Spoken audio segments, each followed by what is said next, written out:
안녕하세요. 오늘 시편 4편 말씀 보게 됩니다. 개역 개정으로 되어 있는 버전 여기 있는데요. 테이블 안에 왼쪽에 있습니다. 아, 오늘도 제가 한 절 읽고 여러분 한 절 읽고 교도하도록 하겠습니다. 다윗의 시 인도자를 따라 현악에 맞춘 노래. 내 의의 하나님이여 내가 부를 때에 응답하소서. 곤란 중에 나를 너그럽게 하셨사오니 내게 은혜를 베푸사 나의 기도를 들으소서.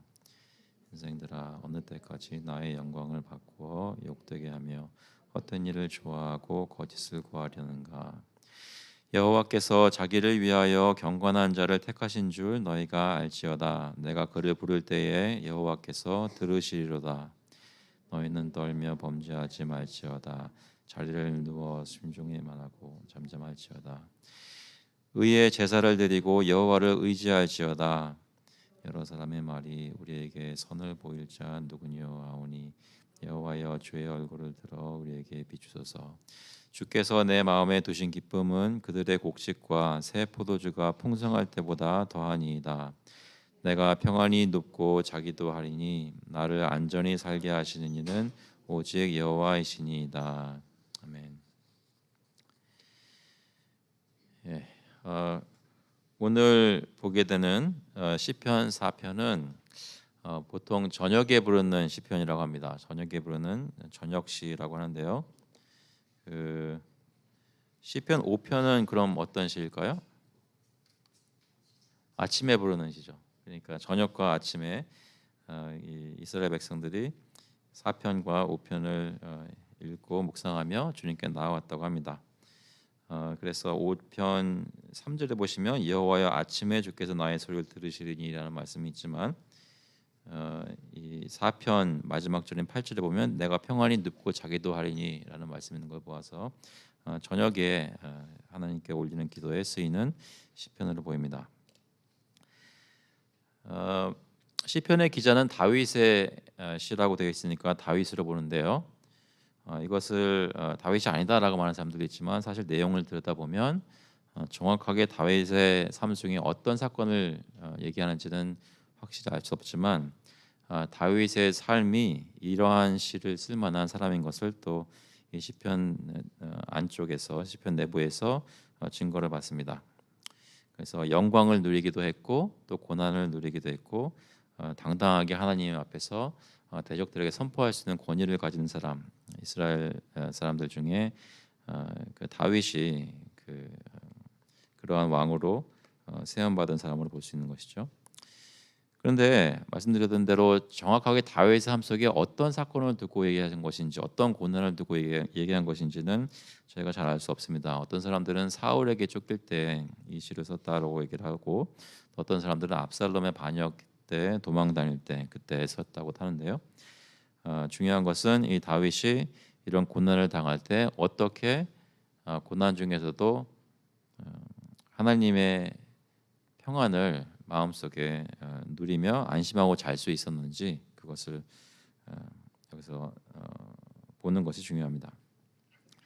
그래서 오늘 1절부터 보시면 1절 다시 한번 읽어보겠습니다. 내 의의 하나님이여 내가 부를 때에 응답하소서. 곤란 중에 나를 너그럽게 하셨사오니 내게 은혜를 베푸사 나의 기도를 들으소서. 여기 내 의의 하나님이여라고 말씀하죠. 여기서 내 의의 하나님, 여기서 말하는 의, 그래서 하나님에 대해서 무엇을 얘기하는 것 같으세요? 의로우신 하나님. 저희가 보통 하나님께서 의로우시다고 하는데 하나님은 태초에 피조물들을 지으시기 전에도 의로우셨죠. 하나님은 속성이 영원 전부터 의로우신 분이십니다. 그렇죠? 그래서 하나님은 의로우신 하나님이라고 할 수 있습니다. 여러분 아시는 하나님의 속성들 어떤 것들이 또 있을까요? 의로우심이 있고 또 어떤 것이 있을까요? 긍휼이 많으신 분, 또 은혜의 하나님, 의의 하나님, 또 사랑의 하나님, 구원의 하나님. 피조물이 전혀 존재하지 않았을 때 하나님 스스로 가지고 계시는 속성들. 저희 예전에 소일문답 공부할 때 맨 처음에 좀 공부했었죠. 네. 무소부재하시는 어느 곳에나 계시는 영원하신 하나님. 또 중요한 것 중에 하나가 전지전능하신 하나님, 어, 영원한 하나님, 스스로 계시는 하나님. 아무도 하나님을 지은 존재가 없죠. 하나님은 스스로 영원 전부터 계시는 분이십니다.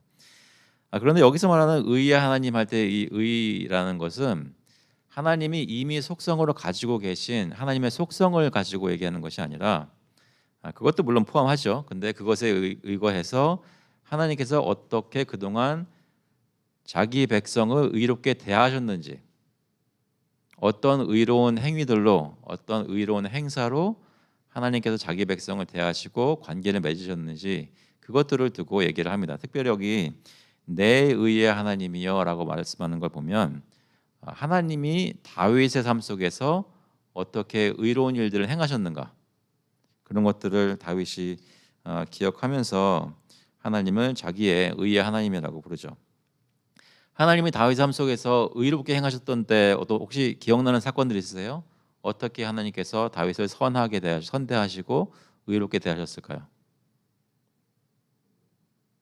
네, 골리앗을 맞섰을 때 하나님께서 정말 소년을 데려다가 용사를 무너뜨리셨죠. 예, 의롭게 대하셨습니다. 하나님께서는 사울의 손에서도 구원해 주셨고 또 압살롬의 손에서도 구원해 주셨고 사실 목동으로 있었을 때부터 은혜를 베푸셔서 그를 왕으로 기름 부으셨죠. 그래서 다윗 삶 속에서 그를 구하시고 지키신 것을 기억하면서 내 의의 하나님이라고 부르고 있습니다.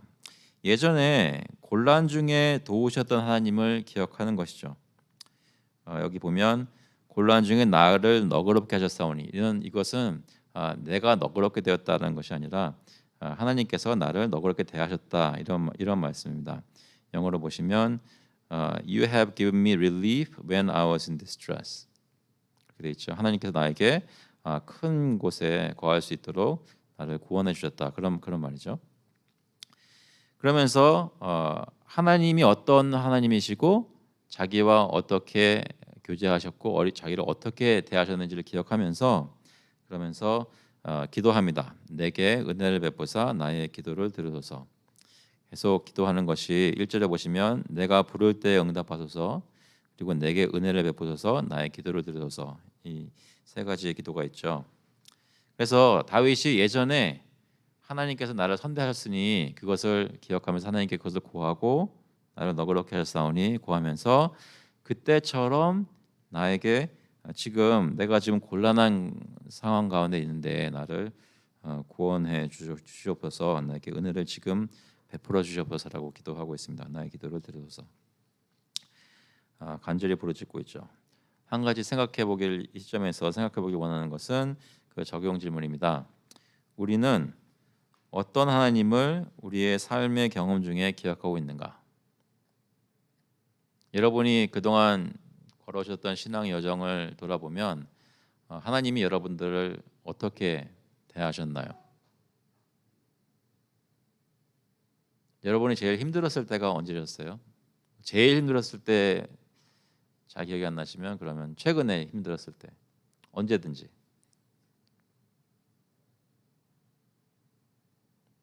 제일 힘드셨던 때 있으셨어요? 그때 하나님께서 여러분 어떻게 대하셨나요?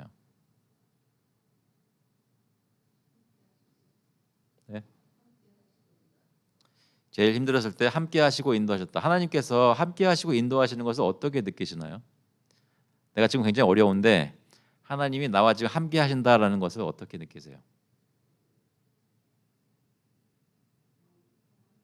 마음의 평안을 주시고, 오늘 사편의 사실 주제죠. 마음의 평안 주시고, 또 어떻게 하나님 함께 하시는 거 확신하십니까? 지나갈 수 있는, 극복할 수 있는 힘을 주시고, 네, 마음을 붙들어 주시고요. 네. 어떤 것들도 있을까요?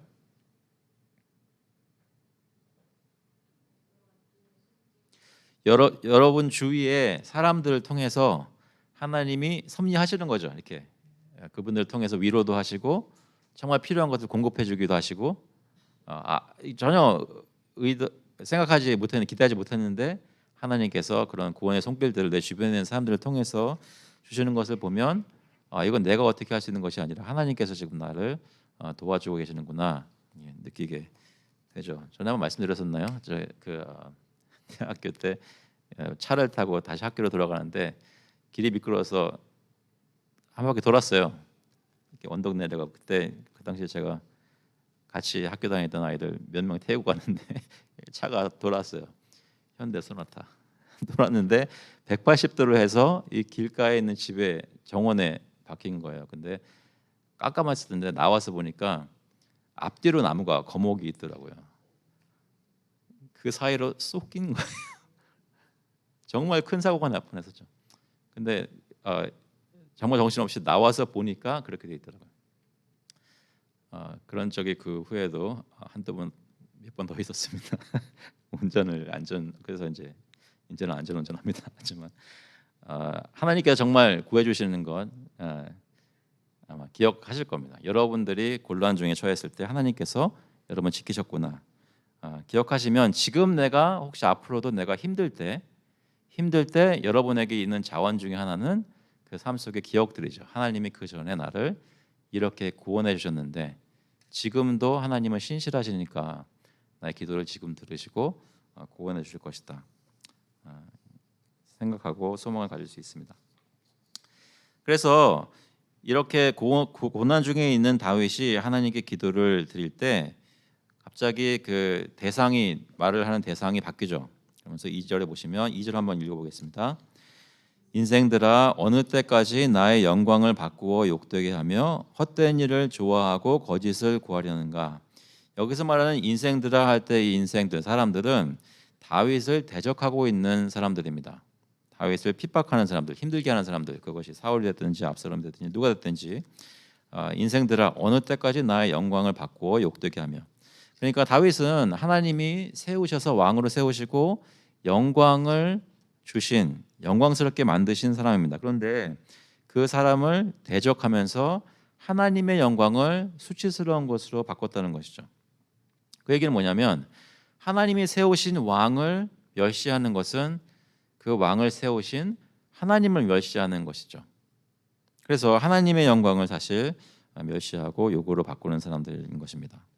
이 사람들이 그 왕에게 주신 영광을 깔보고 짓누르지만 동시에 또 적극적으로는 여기 보니까 헛된 일을 좋아하고 거짓을 구한다고 합니다. 하나님이 싫어하시는 것, 미워하시는 것들을 오히려 꾀하고 무고한 사람들을 치는 것이죠. 하나님의 영광을 멸시하고 그가 세우신 왕은 해치려 합니다. 그때 여기 3절 말씀이죠. 같이 한번 읽어보겠습니다. 3절 말씀. 여호와께서 자기를 위하여 경건한 자를 택하신 줄 너희가 알지어다. 내가 그를 부를 때에 여호와께서 들으시리로다. 그래서 하나님은 다윗을 선택하셨다고 자기를 선택하셨다 다윗이 고백하는 겁니다. 그가 경건한 자고 말하는 것은 내가 완전한 사람이라는 얘기가 아니라 나는 마음으로 하나님을 섬기는 자라고 신앙 고백하는 것이죠.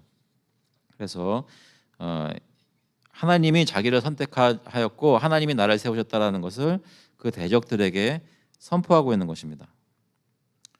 그 다윗을 선택하신 것에 대해서 저희가 잘 알고 있죠. 아까 말씀드린 대로 사무엘을 이새의 집에 보내서 거기서 기름 부으셨죠. 그때 사무엘상 16장 7절 제가 읽어드리겠습니다. 여호와께서 사무엘에게 이르시되 그 아들들을 보면서 그의 영모와 키를 보지 말라. 내가 이미 그를 버렸노라. 내가 보는 것은 사람과 같지 아니하니 사람은 외모를 보거니와 나 여호와는 중심을 보느니라 하시더라. 그래서 하나님께서 그 중심을 보시고 기뻐하시는 아들은 누구였나요? 다윗이었죠. 막내 아들 다윗이었죠. 그 16장 사무엘상 16장 12절에 보시면 이에 사람을 보내어 그를 다윗을 데려오매 그의 빛이 붉고 눈이 빼어나고 얼굴이 아름답더라. 그러니까 소년이라는 얘기죠. 어린 소년이라는 얘기인데 여호와께서 이르시되 이가 그니 어떤 사람이요? 그 마음의 중심에 하나님을 사랑하는 자, 마음에 합한 자, 그에게 기름을 부으라 하시는지라. 사도행전 13장 21절에도 신약성경에서 이렇게 증거합니다. 그 후에 그들이 왕을 구하거늘 하나님이 베냐민 지파 사람 기스의 아들 사울을 40년간 주셨다가 패하시고 다윗을 왕으로 세우시고 증언하여 이르시되 내가 이새의 아들 다윗을 만나니 내 마음에 맞는 사람이라 내 뜻을 다 이루리라 하시더니. 그러니까 다윗은 하나님께서 너는 내 마음에 합한 자라, 내 마음에 맞는 자라고 인정하시고 하나님께 세우신 사람입니다. 다윗이 죄가 없었나요? 다윗의 죄 중에 가장 큰 죄는 아마도 간음이죠. 밧세바가 간음하고 또 어떻게 했어요? 그 밧세바의 남편이었던 우리아 장군을, 정말 착하고 충성된 장군을 일부러 계획해서 죽였죠. 그렇게 하면 자신의 죄가 덮어질 것으로 알았어요. 근데 하나님께서는 기뻐하지 않으시고 결국 그 밧세바를 통해서 낳은 첫 아들을 죽게 하셨죠. 다윗이 죄가 없었던 것이 아니지만 그때 나단 선지자가 와서 그에게 정죄하였을 때 그가 바로 거기서 무너져서 회개하고 하나님 앞에 51편의 시편을 씁니다. 그러한 하나님 앞에 통회하는 심령을 가지고 있는 사람을 하나님께서는 경건한 자라고 인정하시고, 또 다윗은 그것을 알고 하나님께서 나를 세우셨다, 하나님의 은혜로 나를 세우셨다고 대적에게 선포한다는 것이죠. 하나님은 다윗의 기도를 들으십니다. 다윗은 어떤 중요한 일들을 할 때 하나님께 먼저 기도를 하고 여쭈어 보았습니다. 사무엘하 2장 1절 거기 제가 읽어드리겠습니다. 그 후에 다윗이 여호와께 여쭈어 아뢰되 내가 유다 한 성읍으로 올라가리이까 여호와께서 이르시되 올라가라. 다윗이 아뢰되 어디로 가리이까 이르시되 헤브론으로 갈지니라. 여러분, 어떤 일들을 결정할 때 하나님 어디로 이사할까요? 물어봐서 하나님이 콜롬비아 말고 엘리코시로 가라 라고 얘기를 하셨나요? 엘리코 말로 노럴로 와라, 어떻게 하셨나요? 만약에 하나님께 그런 식으로 대답하셨으면 저의 삶이 정말 다윗처럼 형통했을까요? 지금은 하나님께서 예전에 하시던 방식으로 계시하지 않으시죠. 그때는 특별한 방법으로 계시하셨는데 성경이 저에게 말씀해 주는 것은 그때 사람들보다 우리가 더 하나님의 뜻을 더 많이 알고 잘 안다고 얘기를 합니다. 왜냐하면 우리에게는 전체 성경이 있으니까요. 저희도 하나님께 기도하면서 삶 속에 여러 가지를 놓고 기도할 때 하나님이 저희 성령을 통해서, 말씀을 통해서 저에게 깨닫게 하시는 그런 것들이 있죠. 다윗이 기도할 때 하나님은 들으시고 응답하셨습니다. 이러한 것들을 대적들에게 선포하는 겁니다. 한번 상황을 생각해 보시면 이 다윗의 대적들이 다윗을 쫓고 추격하고 죽이려고 막 덤빌 때 다윗은 자신이 실제로 싸울 만한 힘도 없고 추스를 만한 어떤 사람들 옆에 많이 없지만, 그런데도 그는 당당하게 일어나서 하나님을 신뢰하고 자신을 대적하는 대적들을 향해서 이렇게 선포할 수 있었다는 거죠. 너희가 이렇게 나에게 몰려와도 나의 하나님은 나를 사랑하시고 기뻐하시니까 나는 그분을 의지해서 너에게 이렇게 말한다 하고 내 말을 들으라 라고 얘기하는 것이죠. 대표적인 경우 혹시 기억나세요? 골리앗과 싸울 때 그 앞에 서서 하나님은 어떤 분이시고 전쟁은 하나님께 속하였고 너를 하나님께서 나에게 지금 오늘 넘겨주시리라 라고 선포했었죠. 그래서 다윗은 이 시편에서 이렇게 선포합니다. 창조주 하나님 앞에서 여기서 뭐라고 얘기하냐면, 여기 뭐라고 선포하냐면 3절에 너희가 알지어다 하고 4절에 보시면 같이 한번 읽어보겠습니다.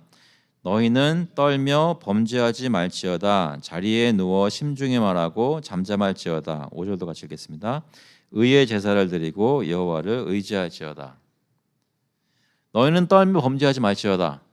떤다는 것은 피조물이 창조주인 하나님 앞에서 당연히 두려워 떠는 마음을 가져야 하는 것이죠.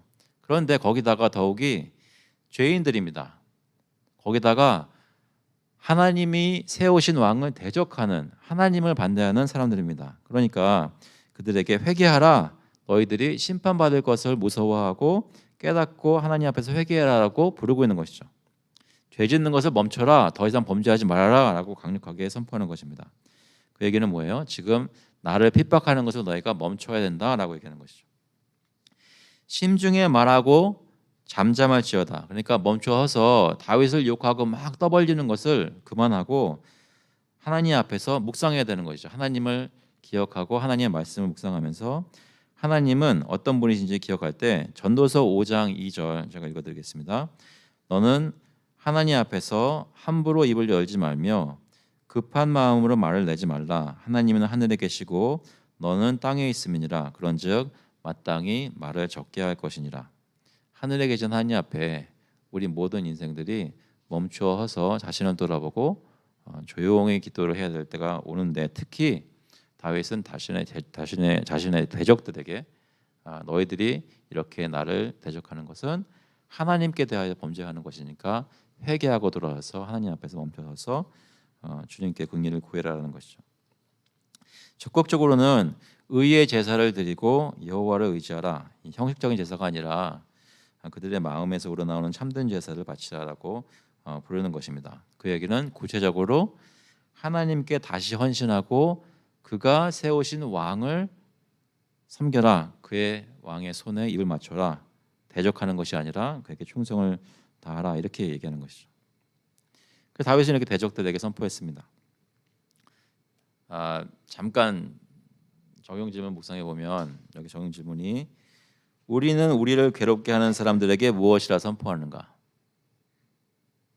우리를 괴롭게 하는 사람들에게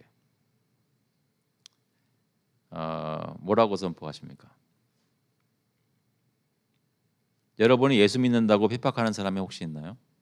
아니면 여러분에게 예수 믿는 자로서 할 수 없는 일들, 정직하지 못하게 사기를 치거나 어떤 속이는 일을 하거나 이런 것들을 막 시키는 사람들이 있나요? 아니면 교회를 비방하는 사람들이 있나요? 여러분을 그냥 미워서 막 힘들게 하는 해코지하는 사람들이 있나요? 만약 그런 사람들이 있다면, 예전에 그런 사람들이 있었다면 여러분들은 그들에게 뭐라고 말씀하셨어요?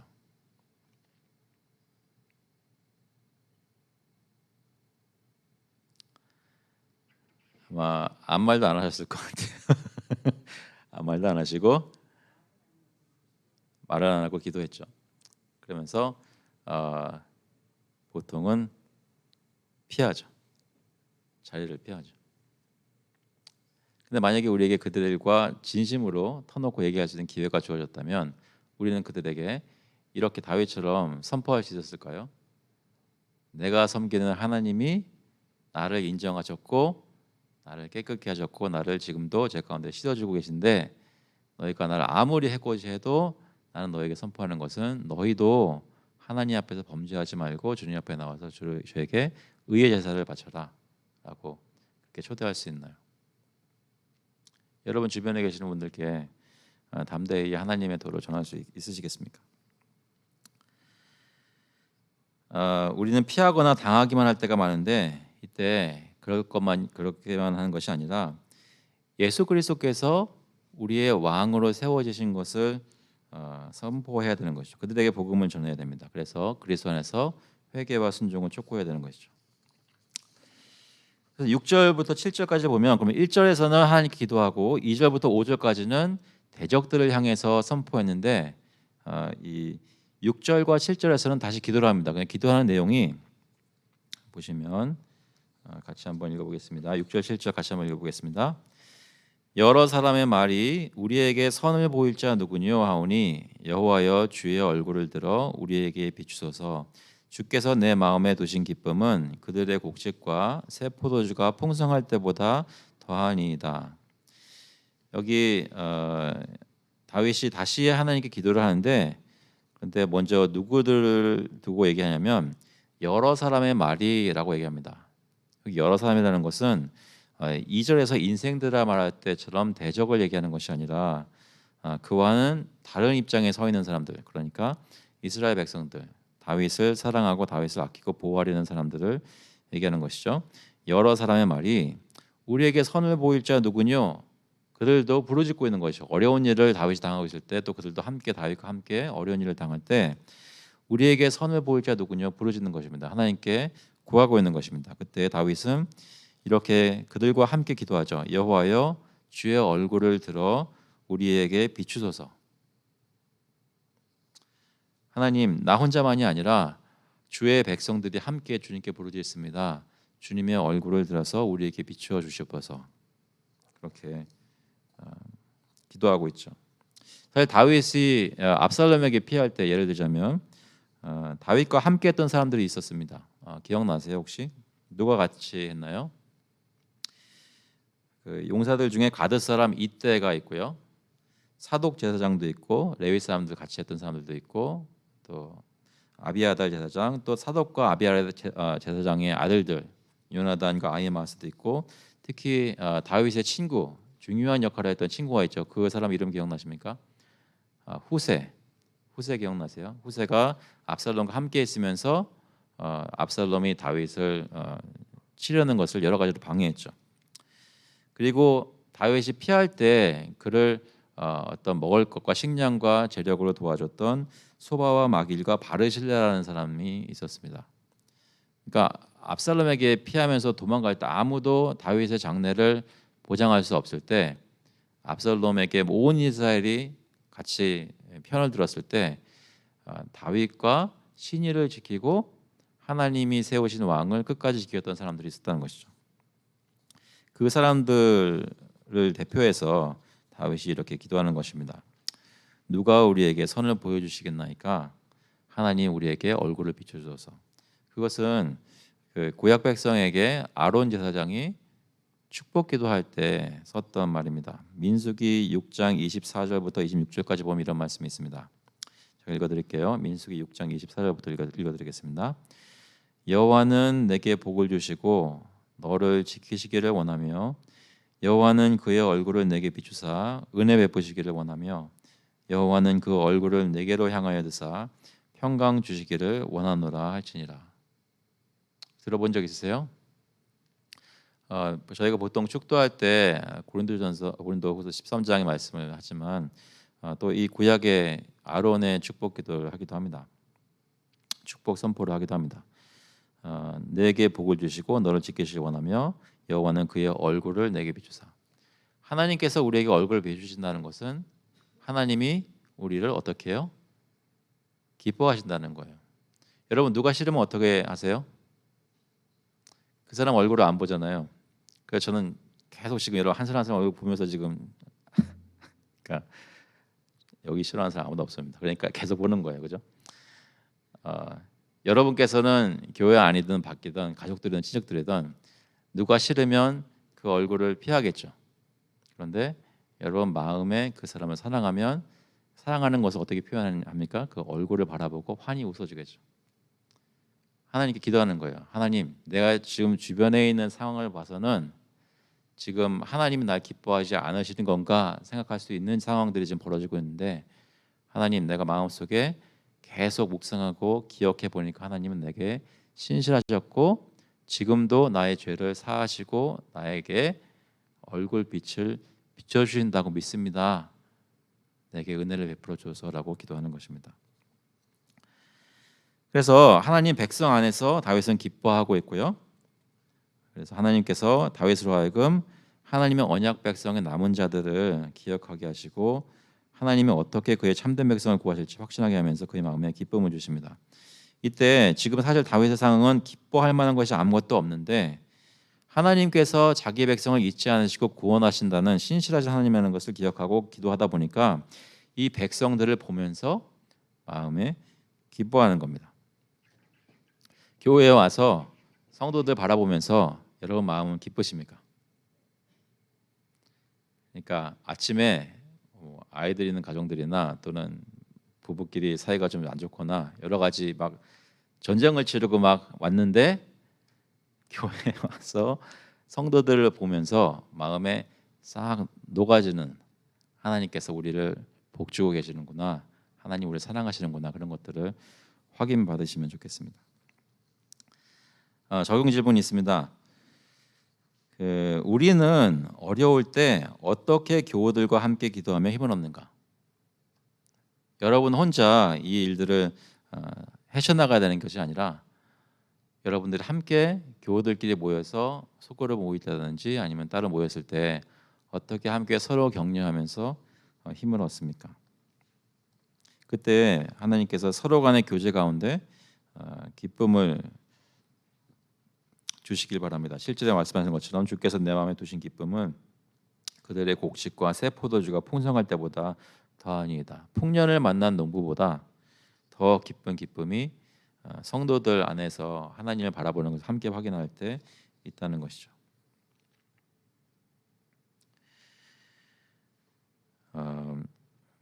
우리는 하나님의 복을 구해야 하는데요. 주님을 따르는 백성들이 있음을 기억해야 합니다. 앞으로 그런 일이 없기를 바라지만 혹시 여러분이 나만 예수님 믿는 건가? 하나님 따르고 나는 정말 이게 옳다고 생각하는데 이것을 하는 나밖에 없나? 이런 생각이 드실 때가 있다면 그때 여러분이 기억하실 말씀이 어떤 것이 있을까요? 다른 사람들은 다 하나님 떠나간 것 같고 내 주변에는 아무도 정말 나와 같이 하나님 믿는 사람 없는 것 같고 그렇게 느껴질 때 이세벨을 피하던 엘리야에게 말씀하시는 말씀이 있습니다. 열왕기상 19장 18절에 그러나 내가 이스라엘 가운데 7천 명을 남기리니 다 바알에게 무릎을 꿇지 아니하고 다 바알에게 입맞추지 아니한 자니라.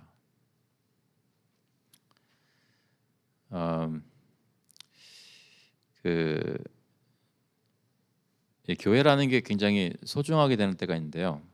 특히 요즘 시대에 세상의 문화나 어떤 사상들이 예전에는 좀 창피하면서 하지만 할 짓 다 했던 그런 문화였다면 지금은 드러내놓고 하나님을 거역하는 시대가 되었어요.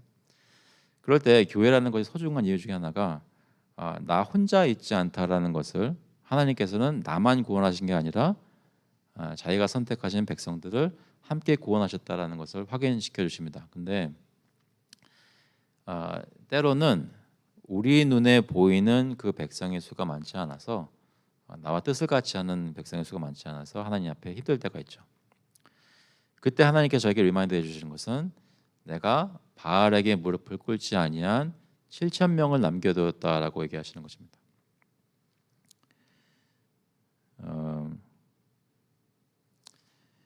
우리가 생각하는 것보다 하나님의 백성은 훨씬 더 크다는 것을 기억하실 수 있기를 바랍니다. 참고로 교회 안에서 어떤 이슈나 어떤 걸 가지고 뜻이 안 맞는 사람들을 두고 얘기하는 것이 아닙니다. 예수 그리스도를 믿고 믿지 않는 것, 그러니까 하나님을 섬기느냐 섬기지 않느냐 그것을 두고 얘기하는 것이죠. 물론 하나님의 교회 안에 있는 것처럼 보였으나 어떤 일들이 닥쳤을 때 그가 믿음을 가지고 있지 않은 것을 증명하는 사람들도 있습니다. 하지만 여기서 말하는 것은 내게 어떤 교회 이슈들이나 어떤 하나님을 바라보는데 침례교인들은 유아세를 안 주고 장로교인들은 유아세를 주니까 그것 때문에 침례교인들은 다 바알에게 무릎을 꿇은 사람, 그게 아니라 그게 아니죠. 예수 그리스도를 믿는 모든 사람들이 하나님 안에서 한 백성이라는 것입니다. 그런 백성들이 우리 눈앞에 이 세상에 살면서 굉장히 수가 적어지는 것을 느낀다는 것이죠. 늘상 교회 사람들만 만나는 저도 그렇게 느낀다면 여러분 세상에서 하실 때 그런 것을 굉장히 많이 느낄 것이라고 생각됩니다.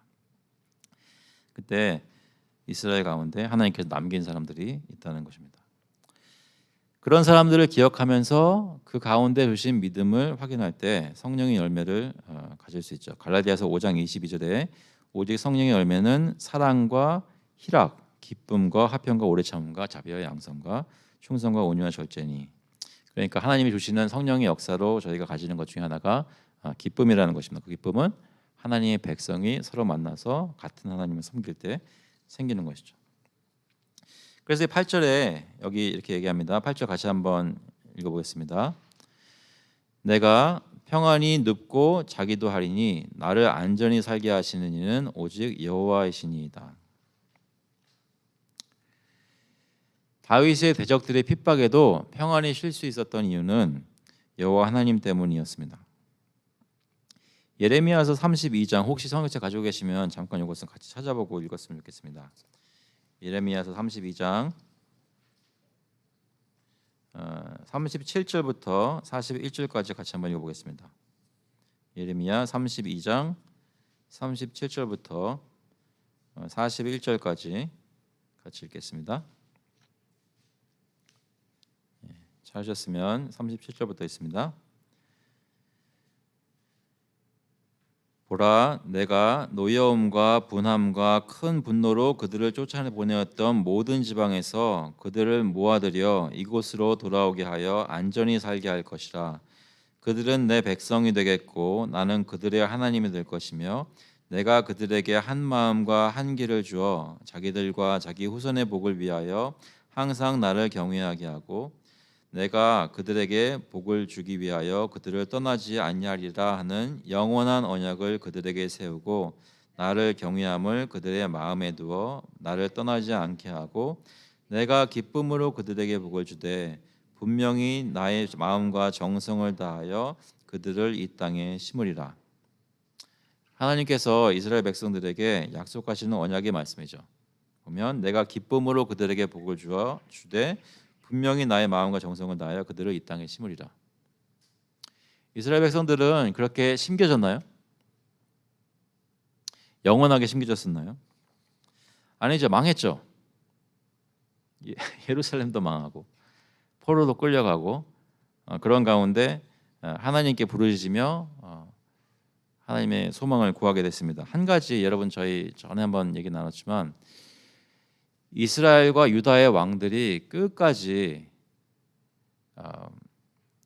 우상을 숭배하고 하나님을 배반하고 떠나갔던 일들이 많았는데 이 포로 생활하면서 그 포로 생활 기간 중에 우상 숭배한다는 말이 사라져 버렸어요. 그러니까 이스라엘 백성들은 계속해서 하나님 잘 섬겼다가 또 다시 마음에 우상을 섬기게 되고 패역하였다 하나님이 치실 때 다시 돌아왔다가 이런 거 계속 반복하다가 언제 그것이 사라졌냐면 이스라엘과 유다가 망해버렸을 때 우상 숭배가 사라지고 하나님께 온전히 바라는 메시아 소망을 가지게 됐습니다. 그래서 여기 에레미야 선지자가 말했던 내가 기쁨으로 그들에게 복을 주되라는 약속이 정말로 이루어진 것은 이스라엘과 유다 나라가 건재했을 때가 아니라 다 망하고 때가 찼을 때 예수님이 보내셨을 때 그때의 소망의 성취를 보기 시작한 것입니다. 다윗과 그의 자손들은 완전한 평안을 누리지 못했습니다. 솔로몬 이후에는 북과 남으로 갈리고 그 북이스라엘과 남유다는 결국 외세의 침략 멸망하고 말았습니다. 하지만 하나님께서 주신 소망을 가지고 우상 숭배가 없어지고 영적 이스라엘 백성들의 궁극적인 평안은 결국 예수 그리스도가 오심으로 이루어졌다는 것이죠. 여러분은 예수님을 믿고 계신가요? 어젯밤에 평안에 주무셨습니까? 저는 잘 못 잤습니다. 잘 못 잤어요. 근데 시간이 잘 주어져도 못 잘 때가 있죠. 일이 어떻게 될까 불안해서 못 잘 때도 있고 사람들이 여러분과 어떤 관계가 틀어져서 잠을 못 잘 때도 있고 여러분 사랑하는 남편이나 아내가 여러분 사랑하는 자식이 여러분 정말로 속썩여서 잠을 못 잘 때도 있습니다. 아니면 당장 다음 달 먹고 살 일이 어떻게 될지 몰라가지고 잠을 못 이룰 때도 있죠. 그 저녁에 혹시 불안한 때가 있으시면 시편 4편을 한번 읽어보시면서 묵상하셨으면 좋겠습니다. 그때 결국 결론적으로는 이 시편 4편에서 말씀하는 평안함에 대한 약속은 결국 이미 우리에게 예수 그리스도를 통해서 성취됐다는 것입니다. 예수 그리스도 안에서 오늘 저녁에도 평안히 눕고 주무시는 저와 여러분 될 수 있기를 간절히 소원합니다. 다시 한번 기도하겠습니다. 하나님 아버지, 저녁에 이스라엘 백성들이 마음속으로 읊조리며 하나님께 나왔던 이 시편 4편 말씀 보게 하시니 감사합니다.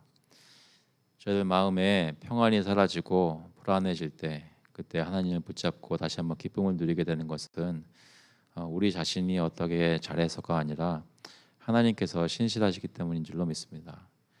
언약을 지키시고 약속을 지키시는 하나님이 불변하시기 때문에 지금 나의 상황에서도 지금 우리 가족의 상황에서도 교회의 상황이나 나라의 상황이나 지금 내가 처한 상황에서도 하나님 신실하게 저희를 붙들고 계신 줄로 믿습니다. 주님께서 제 마음속에 그런 확신을 주시고 나 혼자만 그런 것을 누리는 것이 아니라 주변에 있는 같은 교우들 함께 마음을 나누며 주님께 예배할 때마다 그것이 확인되게 하시고 주님 안에서 기쁨을 다시 찾는 저희들 될 수 있도록 인도하여 주셔서 성령님께서 역사하셔서 정말 성령님의 열매로 희락이라는 것이 무엇인지 알 수 있게 되는 그런 오늘 하루 될 수 있도록 주님 인도하여 주셔서 감사드리면서 예수 그리스도의 이름으로 기도합나이다. 아멘. 감사합니다. 11시에 예배 드릴게요.